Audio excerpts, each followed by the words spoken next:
Thank you. Just clicking the right box. Thank you so much for that kind introduction. It's fantastic to see such a turnout.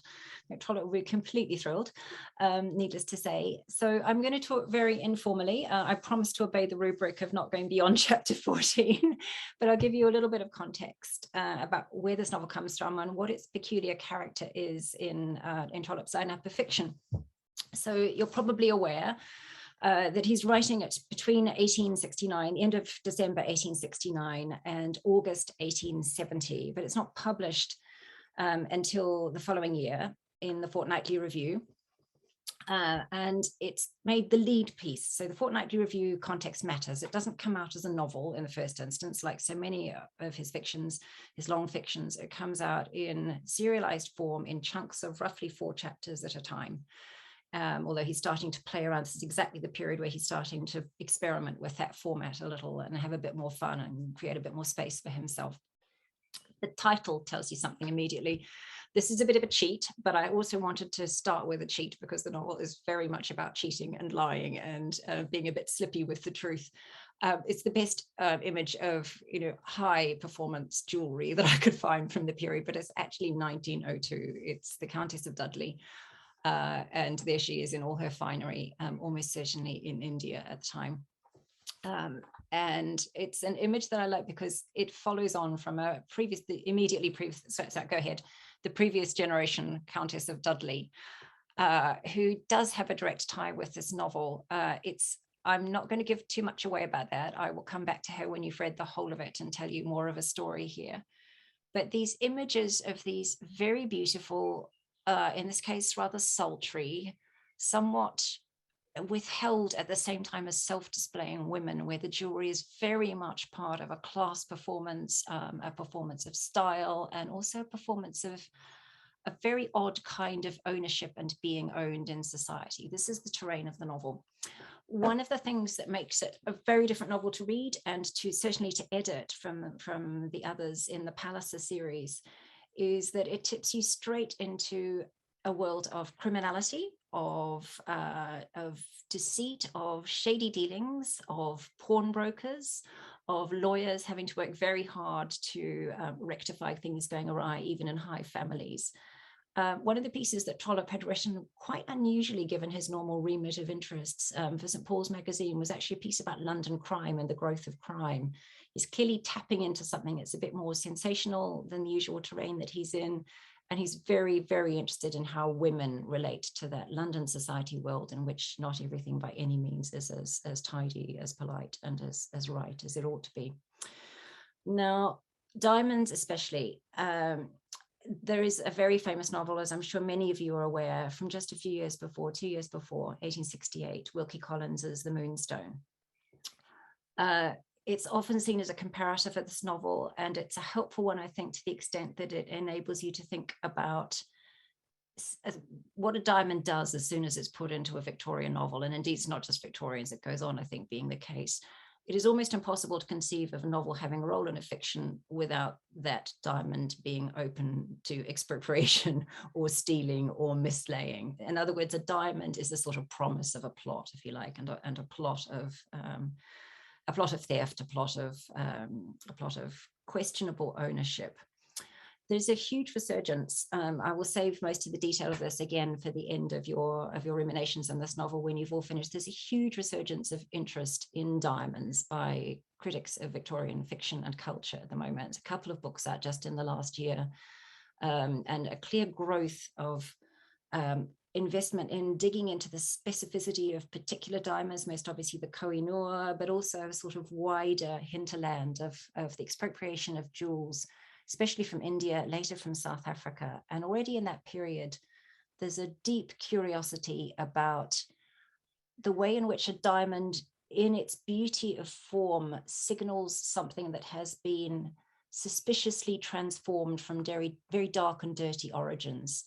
So although the contemporary interest in diamonds is very much about a history of enslaved labor and a history of imperial exploitation of other cultures, it's not where Trollope's coming from in this novel, but he's certainly interested in diamonds as a very beautiful, sparkling surface that represents a transformation of unlovely material into something very beautiful and very valuable. He's equally interested in how most people can't tell the difference. So the ability to tell the real thing from the not real thing is a very, very refined form of expertise, and one that resides in a very small number of people. So the diamond becomes a way of tapping into the willingness of society to accept things on face value, to buy into, if you like, the allure and the luster of certain kinds of social performance, of which jewels become then a kind of extended metaphor. And what he gives you in Lizzie Eustace is somebody who is more than willing to play that kind of performative line, to align herself with diamonds, to present herself as the, if you like, the beautiful package that is somehow akin to what jewels are doing in the wider society. Behind that, and I think it's a really significant question for how you want to read this novel, is a whole package of political and legal questions of the time that may or may not be intended seriously as some kind of analogy for what is going on in the diamond plot itself. So editing this, you have a choice as an editor as whether or not to give a kind of serious extended allegorical reading, which would invite you to think about the stolen inheritance or the appropriated inheritance as some kind of large parallel plot to what is going on in the parliamentary plot of the novel, when the parliamentarians are discussing what to do with India, what to do with the Indian prince and whether or not he is entitled to the monies that are being taken from him. There's also a question about whether you should be reading diamonds as some kind of allusion to the ability of women to own and to indeed be their own property, to have a kind of independence in the marketplace, or whether they are themselves the property of men still. So this is a period when John Stuart Mill's attempt to give political rights to women has just failed at its first hurdle, but it's absolutely there in the political conversations of the day. There are quite troubling things, I think, going on in the undercurrent of the novel about the treatment of Jewish people, that whole hinterland that you're starting to see with Lizzie's lawyers in these first chapters is part of that undercurrent of questions about who has rights in society and who doesn't. But it's also an immediate question about whether Trollope really intends it to be read with that kind of depth, whether it's really that sort of novel in the way that Phineas Finn was that sort of novel, raising really big questions about British tenure in Ireland, what Britain had done in the way of failing failing in the good conduct, if you like, of its treatment of Irish peasantry and so forth. Those subtexts are truly meant in that novel. In this one, they're quite flippantly held. One of the recurrent motifs you'll have met already in these first 14 chapters is that of people not really committing to the conversations they're having or to the duties that they are supposed to be carrying out, committing at only a surface length. So Lizzie is a wonderfully casual reader. It's a novel that's deeply in love with the idea that most people don't really do what they're supposed to be doing in society with any deep level of commitment. Lizzie picks up a letter and reads the first sentence and the last sentence. There are good reasons for her avoiding the middle content, but she's, if you like, representative of the way in which so many people are behaving in this novel. So the politicians are really not digging into the rights and wrongs of the case of the Indian prince. Each of them is simply treating that case as a kind of extension of their own party politics and their own self-positioning. That's an extended way of saying that it's a deeply cynical novel. The whole tonality of it is both more fun than most of the other Trollope novels and much, much more cynical if you take at face value what it seems to be saying about society. It seems to be painting a portrait, even in these first 14 chapters, of people who can see a lie in the main when there's one in front of them, who can see bad behavior, but have no desire, even if they're relatively good people, to chase it to source, to make it answerable. So without wanting to make any political presumptions whatsoever, it's an extraordinarily topical novel. These are debates we're having right now about the quality of our public life, how far we think it is committed to truthfulness, how far we think it is willing to chase down dishonesty when it sees it or make it pay the price. That's the terrain he's in. why does he go there? It's a very interesting turnaround for where he'd been with his last few publications. He'd had effectively a series of, if not failures, real disappointments. So Shilly Shally, the play that he's put on the London stage, has been a pretty abysmal failure. It's had a very, very short run. The Vicar of Bullhampton has not really succeeded to any great degree, though it's not a bad novel.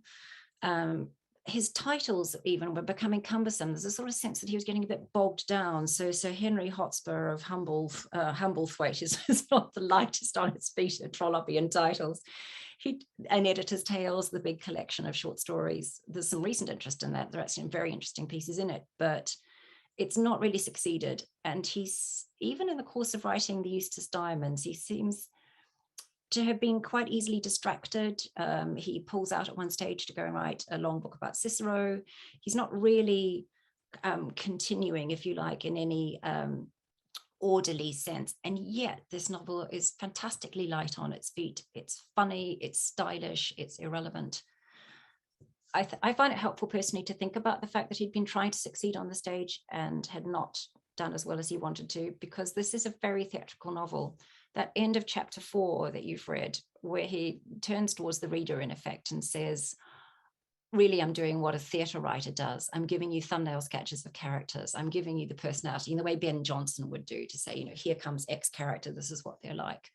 That's an unusual move for Trollope, and it's a very refreshing, witty, funny one. Some of the character sketches are just outrageous. So especially Lady Linlithgow, if you remember the description of her extraordinary bearded face, so, you know, her extreme ugliness.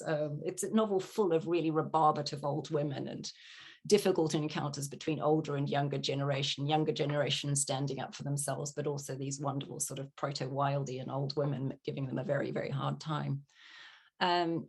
So think about it, if you like, as a translation of theatre into the novel, his answer to what sensation fiction had been doing under Wilkie Collins most effectively and most recently. But the other thing to say about its context, I think, is to put it, although this happens in the middle of the writing, it's not the spur to writing, it is something I think that affects the way it's received and the way Trollope himself comes to feel about it. Dickens, by far the most popular writer of his day and the most financially successful, dies in 1870, in June 1870. So the end of this novel is written in the wake of that death. Probably many of you already know, Trollope's relationship with Dickens is very ambivalent. He famously writes him off in a way as Mr. Popular Sentiment, certainly mocks him as the man who's just all too willing to pander to public taste. Something about Dickens's death seems to liberate the way, but it was happening already for Trollope to write something that's very public facing, very engaged with the marketplace of fiction, with what people want, with what is likely to sell. One last thing and then I'll turn back to you and we can start some discussion. One last thing to say about it.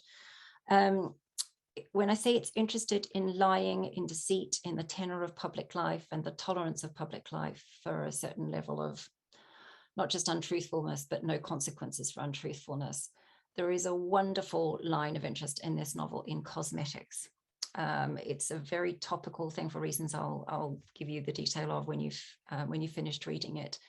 But a person in his eye is the wonderful Madame Rachel, who has been trading in cosmetics in London, and whose story starts to cross over. This is really something you will find more in the footnotes of the text than you will in the main text itself, but his story starts to cross over with Lizzie. It's about a commercial texture, contemporary London life, in which even very high-class aristocratic women are starting to pay for illicit products that will make them look better, younger, fresher, and more marketable than they really are. So here you've got a fiction writer who wanted to be a success in the theatre, who absolutely understands the price that society pays for fiction, and yet is also a moralist underneath. So this novel, which has Vanity Fair definitely in its sights, so like Thackeray's cynicism, actually one of the debates we might want to have as we get towards the end is how far it really wants to let loose from the moralism and the kind of serious thinking about politics, how far it's really willing to let that go and be itself theatrical and performative and just having fun with fiction and lying and teasing, and how far actually he remains quite a sentimental moralist underneath.